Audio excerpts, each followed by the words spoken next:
Saya utang cerita nih, kok bisa tiba-tiba hilang ya? Jadi kok hilang gitu. Saya mesti cerita, saya pengen bersaksi, dan sambil dari kesaksian ini, saya pengen juga membawakan firman Tuhan, karena ini akan connect. Tahun 2011, waktu saya di China, saya dapat sebuah penglihatan. Ada penglihatan sebuah air yang besar. Tuhan bilang it's a mighty water that go through the nations. And air itu begitu dalam, begitu powerful, but so calm. Jalan begitu tenang. And so powerful, kalau dia nabrak apapun, itu akan hancur. Lalu dia pelan-pelan turun ke kota Shenzhen. Tapi waktu turun, dia turun pelan, sekali dia pelan, begitu dia nempel, dia langsung nyebar ke seluruh dunia. Bukan seluruh dunia, seluruh China. Ke seluruh China, setiap kota, setiap village, setiap desa. Dan tiba-tiba, saya melihat Black Horizon, tanahnya hitam itu, lalu bangkit siluet-siluet, dan saya melihat anak-anak muda yang faceless generation, orang-orang yang nggak kelihatan mukanya, tapi mereka berjalan buat Tuhan. Mereka bukan cuma bangun jalan ke Tuhan, mereka lari. Bahkan saya melihat tuh mereka tuh loncatin badannya ke Yesus, just give themselves, they don't care. Kalau mereka jatuh diinjak-injak orang pun mereka nggak peduli, mereka lari ke Yesus. Jesus, I give you all my life. Sampai kayak begitu saya melihat penglihatan itu, saya main nangis. Saya dilawat Tuhan tahun 2011. Saya nggak ngerti itu artinya apa. Tapi ternyata, long story short, saya nggak cerita terlalu detail dan kelamaan. Long story short, 2013 kemarin, waktu kita lagi ada training worship di sini, waktu kita lagi worship, saya dapat penglihatan. Dalam penglihatan itu, Tuhan bawa saya ke White House. Ke White House. Ini ada beberapa yang ikut waktu itu, dengar saya punya kesaksian lucu juga, mendarat di White House. Terus ngeliat di depan gate-nya ada mobil Lamborghini. Saya pikir itu mobil siapa ya? Saya bilang, it's your car, really? Gitu. Saya udah happy sekali. Terus saya kira Tuhan bercanda kali gitu kan. Tapi dia serius, saudara. Berapa minggu kemudian saya dapat proyek dari Obama namanya Obama Phone. Jadi ini cerita bagaimana Tuhan bawa saya ke Cina. Jadi tadinya tuh dari tahun 2011 saya tuh memang setiap bulan pergi ke Cina, tapi hanya visiting. Mujizatnya, setiap kali saya pergi ke China, satu orang terima Yesus. Setiap kali. Di pesawat, di airport, di jalan, di restoran, di kafe. Yang orang-orang yang di komsel saya pasti tahu, karena saya selalu cerita. Saya tulis di vision. Setiap kali pasti ada yang terima Tuhan Yesus. Dan kebanyakan orang Chinese. Dan mereka ngalamin mujizat demi mujizat. Tapi akhirnya Tuhan benar-benar bawa saya pindah ke China. Jadi akhir tahun lalu saya dikasih proyek Obama Phone yang saya nggak pernah bayangkan. Jadi di Amerika Obama punya proyek namanya Lifeline Project. Dia subsidi handphone dikasih gratis ke orang-orang miskin. Dan ada 40 juta penduduk yang kualifikasi untuk dapat handphone tersebut. Dan semua operator berpartisipasi, AT&T, Sprint, Verizon, Virgin Mobile, whatever, semuanya itu semua mereka partisipasi. Dan saya dapat proyek ini dari Sprint. Pabrik China satu-satunya yang kerjain untuk ini, yang benar-benar dari China semua, kita. Bahkan bukan China, orang Indo lah. Huawei, ZTE aja nggak tembus. Yang tembus yang paling tipis gitu ya buat mereka itu adalah Kyocera. Kyocera dari Jepang. Kyocera dari Jepang, lalu ada Alcatel juga dari Prancis, tapi mereka sudah dibeli perusahaan Cina. Nah itu aja yang mendekati sama China. Tidak ada lagi yang perusahaan lebih kecil lagi. Nah perusahaan lebih kecil lagi ini dapat teman saya di perusahaan public company. Tapi dia pindahin, dia kasih ke saya suruh kerja. Saudara, kalau Tuhan yang mau mengerjakan gak ada yang mustahil. Dia menyediakan apa yang kita gak pernah pikirkan, yang kita gak pernah timbul di hati kita. Saya gak pernah kepikir ada proyek dari Amerika. Tahu nggak bahwa Injil itu penuh kuasa? Amin. Yang saya alamin ini bukan mujizat. Oh ya, mujizat ya, kamu berdoa ya, kamu gini. Enggak. Ini adalah kuasa Injil. Karena Injil mau menciptakan kesaksian sama hidup orang. Dia mau bikin kesaksian di hidupmu.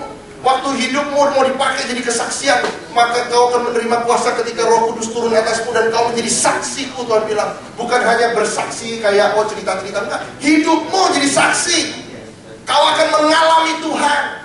Tuhan akan menulis cerita dalam kehidupanmu seperti dia tulis dalam hidup saya. Nah, saya sampai di China, bukan di Amerika, di China. Nanti ke Amerika saya cerita lagi. Saya sampai di China, Tuhan bilang sama saya mau kamu di sini untuk melayani di sini. Cerita dong saya sama istri saya, Weling, gimana nih? Tuhan suruh pindah ke sini. Si Weling bilang, yang bener, nggak mungkin dong pindah ke sana, anak udah 3, ya kan? Pindah ke sana nanti anak-anak gimana? Wah, banyak pertanyaan, saya juga bingung, nggak bisa jawab. Ya udah, kita doa aja. Tuhan, kalau Tuhan benar-benar mau saya di sini, Tuhan kasih saya 3. Tuhan, pertama saya minta gereja di mana saya bisa berjemaat. Kedua, saya minta apartemen yang dekat sama kantor dan masuk budget di dompet. Yang ketiga, kami dompetnya makin tipis, saudara. Yang ketiga adalah saya minta ada sekolah yang berbahasa Inggris. Saya pikir lagi, saya mau pengen minta yang lebih impossible lagi.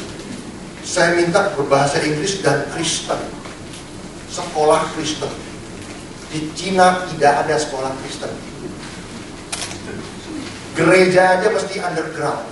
Apalagi sekolahan, orang puluhan anak pakai baju seragam datang ke sekolah tiap hari. Kan ketahuan, ya kan? Saya kira, ini nggak mungkin deh. Tapi kalau sampai terjadi benar-benar Tuhan yang suruh deh. You know what? 2 weeks later, saya coba cari. Saya cari apartemen. Saya udah keliling-keliling, saya foto-foto itu ada di laptop saya. Semua harganya nggak ada yang masuk di dompet. Yang dekat kantor, semuanya harganya mahal-mahal. Yang paling mendekati dompet, tapi nggak nyentuh, itu dia jalannya 30 menit ke train station. Jauh benar, capek, tempatnya kumuh. Udahlah, nyerah, yaudah cari sekolah dulu. Saya pikir kalau nyari sekolah Kristen kayaknya adalah mungkin nggak mungkin kali. Saya cari sekolah yang bahasa Inggris dulu, international school. Saya cari international school. Sekolah di sana internasional yang paling murah, 2 kali lipatnya sekolah SPH. Waktu mau bayar SPH aja gue udah pot-potan. Ini mau bayar ini, duit kagak ada nih. Aduh, udah deh, nyerah. Terus saya dapat gereja, ada satu gereja underground di namanya Minse. Dia beda 1,5 jam dari tempat saya, jauh bener. Saya pikir, aduh, saya kalau bawa anak saya 3 ke sana 1,5 jam, bolak-balik 3 jam bisa muntah darah. Anak saya di jalan udah tiduran duluan, sampai di sana tiduran lagi. Jadi Tuhan, you gotta do something, God. And then saya dengar ada sekolah Kristen ternyata. Saya dengar ada sekolah Kristen tapi underground, namanya ACE. Saya dapat nomor teleponnya, itu sekolah dari Amerika. Saya dapat nomor teleponnya setelah berapa lama dapat, saya minta tolong orang carikan, dapat. Telepon ke sana, saya minta alamat mau datang, dia nggak mau ngasih alamat. Dia nggak mau saya datengin. Dia suruh saya kasih surat referensi dari gereja lokal, terus dia mau periksa dulu itu bener nggak. Jadi ini udah deh, capek nyari, udah setengah mati, nggak ketemu tuh orang, nggak mau didatengin lagi, paranoid lagi. Udahlah, Tuhan, kalau Tuhan mau, Tuhan yang buka jalan. Udah saya bulan Februari tahun ini, Tuhan suruh saya datang ke, dia bilang gitu, cari gereja lokal yang government church. Saya pikir dalam hati saya, waduh itu namanya jadi mati. Gak boleh foreigners masuk ke dalam sekolah, gereja government church di China. Gak boleh foreigners masuk. Tapi saya pikir, bukan gue kan Cina, gue masuk gak ada yang tahu. Gue masuk aja gitu. Gue masuk aja. Jadi saya sambil tanya kan sama teman, ada gereja nggak? Dia bilang, oh ada nih, namanya OCT Church. Oke, saya mau ke sana. Dia kasih alamatnya, dia belum kasih alamat. Dia mau cari alamatnya nggak dapat. Hari Minggunya udah jam 11 nih. Gue pikir, aduh, gue bakal telat nih kayaknya. Saya tanya deh sama sekretaris saya. Nah, sekretaris saya itu baru terima Yesus bulan November. Jadi ini bulan Februari, jadi 4 bulan dia udah jadi orang percaya. 4 bulan. Saya tanya, lu udah ke gereja belum 4 bulan? Belum. Sedih juga gue. Terus gue, tapi kamu tahu nggak ada gereja Kristen di sini ya, kamu tahu? Nggak tahu. Oh ya udah. Kamu pernah dengar nggak? Dia bilang, oh dia baru ingat, di jalan ada orang kasih brosur katanya. Oke, lihat brosurnya, dia ambil brosurnya, alamatnya di City. Oh iya, di City. Oke, kita ke sana. Singkat cerita, long story short, saudara, saya datang ke gereja. Ternyata pas saya datang, cuman satu-satunya kali itu saya datang ke ibadah bahasa Chinese kan. Cuman satu-satunya hari itu pas lagi worship leadernya nyanyinya bahasa Inggris. Gue sampai heran, pemain drumnya orang bule. Kok ada sih bule di gereja Chinese? Saya baru tahu nih, belum pernah ketemu. Lihat, ternyata memang hari itu cuman hari itu doang ada. Jadi pas hari itu gara-gara itu ada, saya jadi pikir mungkin ada English service di sini. Jadi saya tanya, ada English service nggak? Ternyata ada. Singkat cerita, saya datang ke English service-nya, saya datengin pastornya, saya tanya pastornya, "Pastor, please pray for me, saya dipanggil Tuhan ke sini, tapi saya mau tanya tentang permit sama sekolah." Dia bilang, "Pernah dengar ACE nggak?" "Yes, that is a school I'm looking for. I am the principal of ACE." Canggih nggak saudara? Berikan tepuk tangan dulu dong buat Tuhan. Tuhan berdahsyat. Saya ketemu pastornya, dia ternyata prinsipalnya ACE. Saya bengong. Terus dia, oke, saya diajak appointment masuk ACE. Saya datang ke ACE, bla bla bla. Sebulan kemudian, singkat cerita lagi, dia baru ngomong sama saya, "Zenko, I have to tell you the truth. Tuhan bilang sama saya suruh balik ke Amerika." Dia orang Amerika, Puerto Rico. Orangnya, wajahnya Spanish gitu, Hispanic. Dia keturunan Hispanic. Jadi dia mau balik ke Puerto Rico. Terus, and then, saya kan bengong dong, and then, what? Terus dia bilang gini, "Do you want to take over my position?"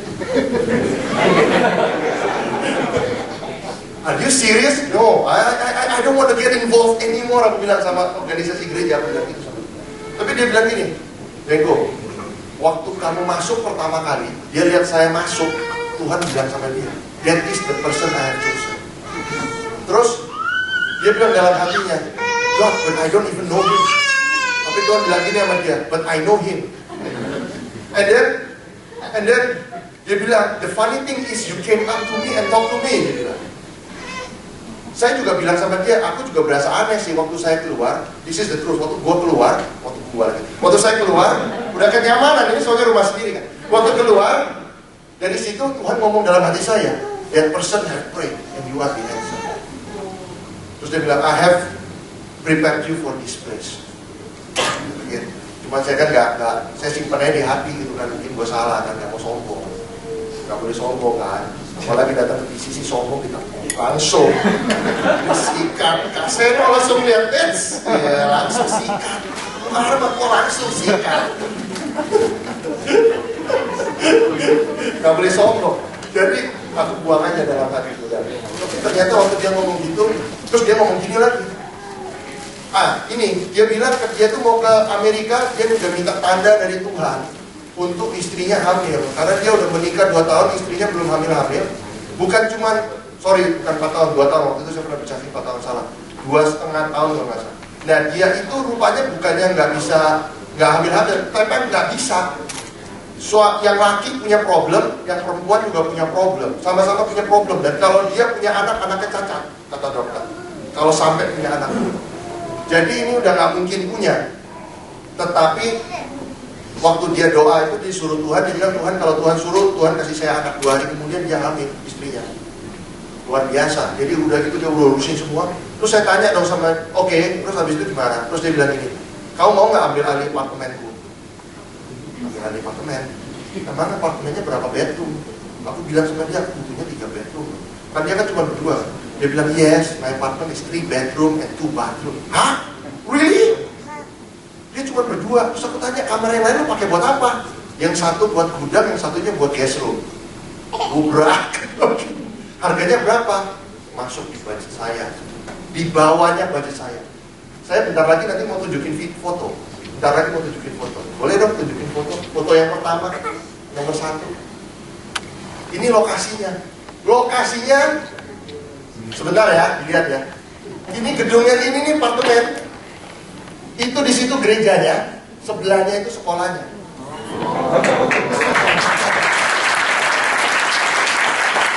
Ini imagine, saya minta minta tanda sama Tuhan 3 biji, Tuhan langsung jawab one hit.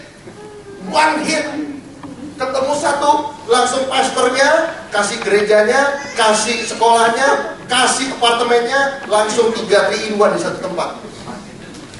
Dan itu tempat kok bisa budgetnya masuk di dompet saya, itu udah gak mungkin. Kenapa?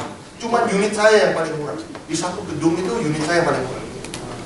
Paling murah unit saya. Unit yang sama dengan saya di lantai 6, saya lantai 13, harganya sudah hampir 2 kali lipatnya saya punya. Saya di lantai 13. 13 itu bukan angka sial, mau kasih tahu. 13 itu angka terobosan. Dan itu Tuhan benar-benar jawabnya luar biasa. Saya sampai udahlah ngomong. Long story short, istri tadinya nggak yakin, jadi yakin. Tuhan sendiri yang menyatakan juga lain kali cerita. Kemarin 2 bulan yang lalu Tuhan suruh saya pergi ke Amerika. Bulan Juni Tuhan bilang, then go to the west. Go where, Lord? LA, America. Which city? Los Angeles. When? 26th of August. Okay, how long? 2 weeks. What am I going to do there? Just go. Just go. Oke. 24 Agustus. Oh, sebelum bulan Agustus awal apply visa dong. Apply visa. Udah apply visa, istri saya nanya, kamu ngapain apply visa Amerika? Tuhan suruh, udah ngapain? Partner saya juga yang di Cina telepon. Lu habis dari mana? Oh, gue dari ini Amerika. Ngapain? Tuhan suruh. Kapan? 26. Oke. 24 Agustus ngecek tiket. Wah, bener cek tiket. Terus sama Welling kan rencananya mau pergi ke Cina, udah mau satu keluarga pergi, kan nggak mungkin dia pergi sendiri. Saya mesti pergi berdua sama istri kan, nemenin dia. Jadi Tuhan, kalau Tuhan bener-bener mau saya pergi ke Amerika, tolong kasih tanda Tuhan. Tuhan tanya, lu mau tandanya apa? Saya cuma jawab gini, pertama saya ngomong gini, Tuhan bikin matahari mundur 1 jam gitu. Dalam hati saya, bukannya nggak mungkin, cuman kayaknya gue minta bayakan. Udah deh Tuhan, gak usah mundur 1 jam, kasih gue tiket gratis aja nih. Udah dong, kalau dapat tiket gratis berarti dari Tuhan, gitu aja. Tahu nggak, saudara, tanggal 26 Agustus saya dapat tiket gratis. Luar biasa nggak? Tepuk tangan, kita tepuk tangan buat Tuhan dong. Saya dapat tiket gratis, hotel dibayarin, mobil dibayarin, nggak ada planning. Sampai di Amerika nggak ada planning. Nginep di rumahnya pastor saya di sana, paginya bangun. Ternyata dia ada meeting dengan pendeta-pendeta di sana. Lalu dia suruh saya cerita tentang bagaimana saya pergi ke China. Saya begitu cerita, semuanya minta saya khotbah di sini.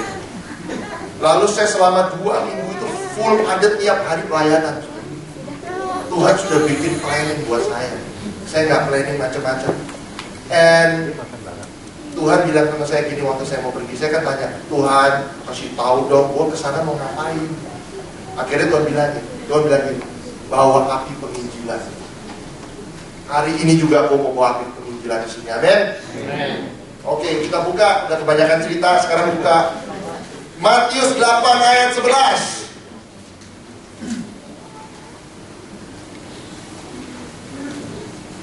Kalau gue cerita kelamaan nanti ada yang maju ke sini satu keyboard. Gue kelamaan lagi maju 2 keyboard. Ini maju kelamaan lagi sama drumnya di belakang. Ayat 11. Baca bahasa Indonesia dulu, boleh? Semua baca 1, 2, 3.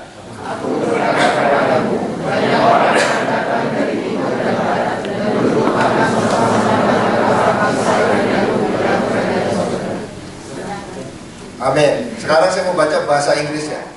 And I tell you this, that many Gentiles will come from all over the world, from east and west, and sit down with Abraham, Isaac, and Jacob at the feast in the kingdom of heaven. Tuhan bilang apa? Ada Gentiles. Who is Gentile? Gentile itu kita, selain orang Israel. Gentile. Ya, orang-orang yang nggak percaya Tuhan, dia akan datang. Bilang apa? Will come from all over the world. All. Artinya di situ ada orang mati, dia bangkit datang ke Yesus. Ada orang lumpuh, dia sembuh di jalan ke Yesus. Ada orang duduk gak peduli sama Tuhan, begitu datang terang jebret dia bangun, dia lari ke Yesus. Begitu banyak orang, firman ini harus digenapi. Benar gak? Firman ini harus digenapi. Karena Yesus sudah mengatakannya, lebih mudah langit dan bumi berlalu daripada satu titik firman Tuhan tidak terjadi. Firman ini akan terjadi. Are you in it? Or are you out? You decide. Firman Tuhan berkata ini akan terjadi. Gentiles from all over the world will come. Come itu artinya apa? Dia bangun, come. Kita disuruh go ke mereka supaya mereka come. Do you get it? Yes. We go so that they can come. The Bible said, kita buka lagi Roma pasal 10 ayat 13 sampai 15. Sorry. Boleh dibaca sama-sama 13 sampai 15. 1, 2. Yang udah dapat katakan amin. Cepat juga. Oke. 1, 2, 3. Sebab barang siapa yang berseru kepada nama Tuhan akan diselamatkan. Tetapi bagaimana mereka dapat berseru kepadanya jika mereka tidak percaya kepada Dia? Bagaimana mereka dapat percaya kepada Dia jika mereka tidak mendengar tentang Dia? Bagaimana mereka mendengar tentang Dia jika tidak ada yang memberitakannya? Dan bagaimana mereka dapat memberitakannya jika mereka tidak diutus? Betapa indahnya kedatangan mereka yang membawa kabar baik. Saudara, pertama saya mau ngomong tentang kabar baik. Kenapa dibilang kabar baik? Kenapa dibilang good news? Kenapa nggak dibilang good history? Yesus matinya udah 2000 tahun yang lalu, tapi dia dibilangnya good news. Why is it called the news? Bukan history. Karena pada saat kita beritakan Injil dan the gospel happens. When we preach the gospel work. Orang yang mendengarnya, dia percaya, dia terima Injil itu. Dia bekerja dalam hati orang ini. Orang ini ngalamin Injil. Injil terjadi di hidup dia. Hidup dia berubah. Hidup dia ngalamin Kristus. Hidup dia berubah dari pencuri, nggak mencuri lagi, jadi pemberi. Dari penjala ikan menjadi penjala manusia. Jadi tukang yang berbuat dosa sekarang jadi tukang orang berbuat kebenaran. Ada cerita dalam hidup dia.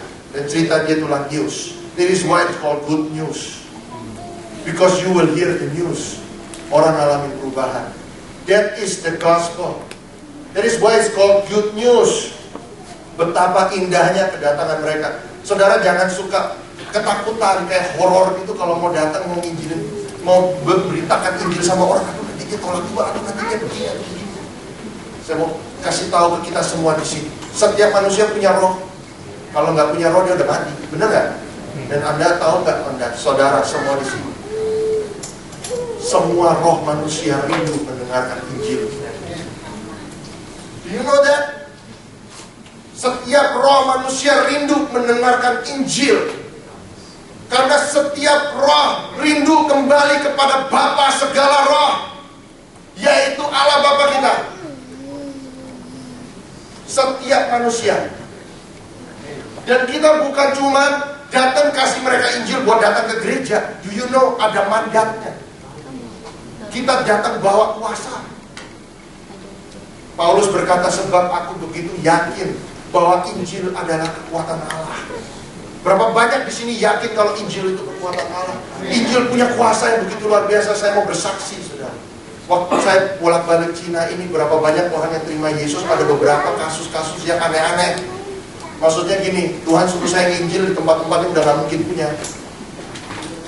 Suatu kali saya cerita yang mungkin dulu deh biar lebih gampang. Tahun 2009 satu orang sales handphone ketemu saya di Hotel Ciputra, orang Chinese asli, terima Tuhan Yesus, radikal, cinta Tuhan. Tahun 2012 bosnya dia terima Yesus juga. Injil bekerja dalam hidup dia, merubah hidup dia, hidupnya berubah, bosnya ikut berubah, terima Yesus juga. Terus kemarin ini, tahun ini saya datang ke sana, saya sampai kaget. Ini kan saya diajak ke satu persekutuan doa, persekutuan Bible study katanya. Lumayan gede, ada 40 orang. Oke, I want to go and see. Begitu saya lihat, ini kan kantornya Judy, kantornya teman saya itu. Hah, you know Judy? Yes, of course. Begitu masuk si Judy lihat, Zeko! Terus dia langsung ceritain semua orang. Ini Dulu yang bawa saya terima Yesus, itu tempat itu sekarang kantornya dipakai persekutuan doa, Bible study 40 orang.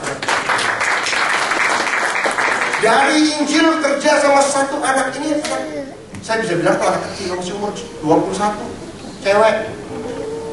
Injilnya masuk ke dia naik ke bosnya sampai sekarang 40 orang Bible study. Dan di situ tiap minggu ada yang terima Yesus. Ini satu. Kedua, saya pernah jalan ke satu tempat marketplace, ini pasar. Lagi jalan, habis makan gitu ya. Tiba-tiba ada pengemis. Nah, nanti boleh ditayangin pengemisnya, bentar ya.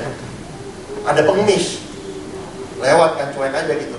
Tapi Tuhan mau injilin dia. Tuhan, gua nggak bisa ngomong bahasa Chinese. Emangnya Tuhan kagak tahu saya nggak bisa ngomong bahasa Chinese. Cuma dia suruh. Saya sampai nyebrangin lampu merah, balik lagi.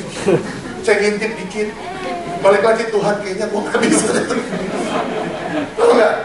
Tapi saya dalam hati begini, saudara. Saya bakal, memang nggak ada tears in heaven. Tapi kalau sampai ada tears in heaven itu saya bakal nyesel di sana. Waktu saya melihat itu orang masuk neraka, karena saya nggak melakukan bagian saya. Saya bilang, Tuhan, I will do it. I don't know what to do. Waktu datang tiba-tiba Tuhan ingetin. Telepon Celia. Oh, Celia itu yang bosnya terima Yesus juga. Celia, tolong kasih tahu orang ini, aku mau doain dia dalam nama Yesus. Kalau dia oke, saya doain. Kalau nggak, aku pulang. Kasih teleponnya ke dia. Terus dia telepon. Tahu nggak dia ngomong apa? Jangan cuma doakan saya, kasih tahu saya soal Tuhan. Saya akhirnya jongkok di depan dia karena dia dwarf, pendek. Telepon bolak-balik translate. 1 jam terima Yesus, saudara, didoakan di lawang Tuhan. Kuasa Injil tidak ada batasnya. Amin, bilang sama kanan kiri, Injil nggak ada batasnya. Terus saya pernah satu kali lagi di kafe. Saya udah kerja, udah makan, kerja, minum kopi, kerja, nggak sadar udah jam 12 malam. Wih, mesti pulang tidur. Tutup. Yang punya kafe lewat, tanya gimana makanannya. Kalau itu saya masih bisa ngomong. Oh iya, hauce. Gitu gue masih bisa ngomong. Terus saya tanya, jam berapa tutup? Dia bilang tutup jam 2. Saya bilang, wow. Saya bilang, oke, tiap hari pulang jam 2. Dia bilang, no, nggak tiap hari pulang jam 2. Ini hari ini gua takut pulang, katanya lagi ghost day. Nah, waktu dia ngomong ghost day, saya nggak ngerti. Saya keluarin handphone, dictionary, tulis. Oh, dia tulis ghost day. Oh, ghost day. Tiba-tiba orang tulis ngomong. Kasih tahu dia, ada damai yang diberikan sama Yesus. Langsung saya tulis, kamu mau nggak ini? Tulis, happy. Dia nggak tahu, saya tulisnya bis. Kasih ke dia, mau nggak? Dia bilang mau. Gue bilang sama dia, lu nggak bakal ketemu di tempat lain sambil pakai dictionary. Lu nggak bakal ketemu damai dimanapun, karena hanya damai yang sejati yang memberikan adalah Yesus. And then dia akhirnya duduk di depan saya bukain Alkitab. Nah, Alkitabnya kan bahasa Inggris, dia nggak bisa baca. Saya download dan bahasa Chinese. Udah saya download, sekarang saya nggak bisa baca. Yang mana nih? Yohanes, yang mana nih? Waduh, oke, saya buka yang bahasa Inggris, hitung dari bawah. 1, 2, 3, 4, 5, 6. Kalau yang ini, 1, 2, 3. Saudara, memang kasih karunia Tuhan. Gue nggak salah lo tunjukin dia. Tapi gue tunjukin dia ayat salah lagi. Nggak salah, saudara. Singkat cerita, 2 jam ngomong sama dia sampai dia tutup, semua, sampai pembantunya pada berdiri sana di jam 2 pagi, gitu kan? Tau gak? Terima Tuhan Yesus, dia didoakan, terus dia mukanya berubah dan I don't feel afraid anymore. Tapi bahasa Chinese ya, gue gak takut lagi, gue gak takut. Luar biasa, Injil punya kuasa. Orang bisa ngalamin damai sejahtera itu kuasa, saudara. Tau gak? Orang bisa ngalamin mujizat itu kuasa. Injil punya kuasa. Nah, siapa yang bisa berseru kepada Allah kalau dia tidak percaya? Dan gimana dia bisa percaya kalau dia tidak mendengar? Gimana dia bisa mendengar kalau tidak ada yang memberitakan? Dan gimana ada yang memberitakan kalau tidak ada yang diutus?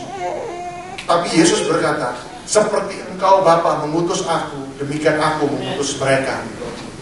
Mau diutus Yesus? Yesus punya panggilan buat setiap kita. Dan panggilan Tuhan buat setiap kita ada satu yang sama. Bawa semua orang kembali kepada Bapa. Amin. Saya nggak terlalu banyak ceritanya, cuma itu aja. Oh, ada satu lagi mungkin terakhir. Gimana caranya orang tanya sama saya? Gimana caranya? Saya cuma mau bilang gini. Orang itu butuh melihat kesaksian. Kalau enggak cuma jadi teori. Kita tuh hidupnya harus menjadi kesaksian. Harus kita mengalami Injil itu setiap hari. Tiap hari kita ngalamin ada kabar baik. Ada orang ngomong sama saya gini, Zen, gue heran sama lu, tiap kali ketemu lu berapi-api terus, kayak gak pernah padam-padam. Ya gimana ada berita baru terus tiap hari? Gimana gak berapi-api? Ya kan? Karena Injil bekerja dalam hidup. Saya mau bersaksi sedikit. Dulu, ini yang saya mau katakan. Kalau orang kayak saya bisa dipakai Tuhan, saya yakin kalian semua jauh lebih baik daripada saya. Bisa dipakai lebih dahsyat lagi. Amin. Saya dulu adalah siapa? Nih di sini mungkin ada beberapa yang nggak tahu, jadi saya cerita dikit. Background saya keluarga yang broken home. Saya tumbuh jadi anak yang marah sama semuanya. Saya jatuh dalam dosa narkoba sama gangster. Tapi suatu kali ada orang juga yang nabur dalam hidup saya. Dia naburnya gini, dia cuma kasih saya kaset worship. Dia cuma kasih saya kaset worship Insinyur Niko pada waktu itu. Dia bilang gini doang sama saya. Oh by the way, dia tadinya juga berandalan, terus sekarang jadi orangnya gereja banget. Gue heran kan. Terus dia kasih saya kaset, dia bilang sama saya gini, Zen, lu pokoknya kalau pusing, lu stres, lu dengerin aja deh. Dia cuma bilang gitu.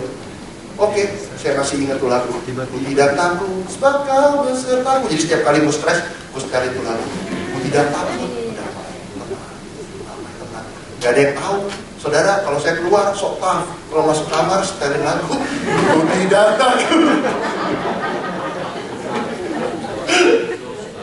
Gue masih ingat. Terus, satu kali, ada yang berbisik di telinga saya.